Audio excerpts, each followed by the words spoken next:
Bonjour et bienvenue dans cette édition de Première Classe TV, une édition spéciale vitesse avec les avions hypersoniques à hydrogène de Destinus en Suisse et le futur jet commercial supersonique de Boom aux États-Unis.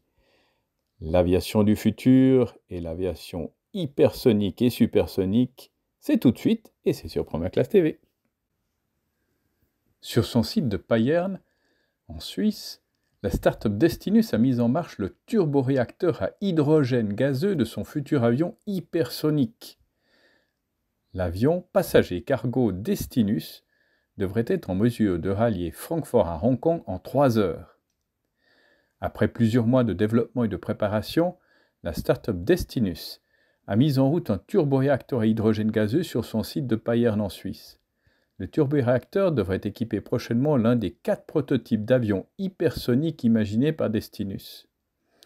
L'essai a fourni des données précieuses pour le projet d'avion hypersonique Destinus, validant les modèles des systèmes de combustion et d'alimentation, les stratégies d'instrumentation, ainsi que la conception et le processus de fabrication des injecteurs à l'aide d'alliages de nickel imprimés en 3D. D'après la start-up, le moteur avait preuve d'une grande stabilité avec des allumages répétés. La prochaine étape des tests du turboréacteur consistera dans l'augmentation du régime moteur, avec pour objectif d'atteindre le ralenti, 50% du régime maximal du moteur, et d'atteindre la vitesse maximale de décollage. Boom Supersonic vient d'ouvrir une usine en Caroline du Nord pour ses jets supersoniques. Lorsqu'elle sera opérationnelle, l'usine pourra produire 33 avions d'affaires Overture par an. Boom Supersonic a organisé en juin passé une cérémonie d'inauguration de sa nouvelle usine Overture Super Factory. L'entreprise aérospatiale basée à Denver a commencé ses travaux il y a environ 17 mois. L'usine est située à Greensboro, en Caroline du Nord, à l'aéroport international Piedmont-Wright. L'avion supersonique Overture de Boom, d'une valeur de 200 millions de dollars, comme une alternative à Boeing et Airbus. Boom a vendu l'Overture à United, American et Japan Airlines.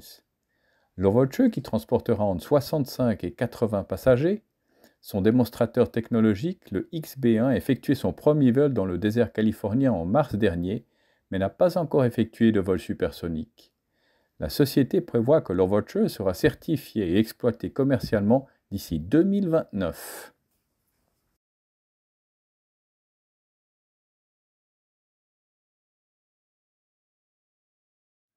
C'est ainsi que se termine cette édition de Première Classe TV. N'oubliez pas de cliquer sur j'aime, de vous abonner, de partager ces vidéos. Nous nous retrouvons la semaine prochaine avec une compagnie américaine, une des plus grandes du monde, qui investit dans l'hydrogène. D'ici là, bon vol à tous.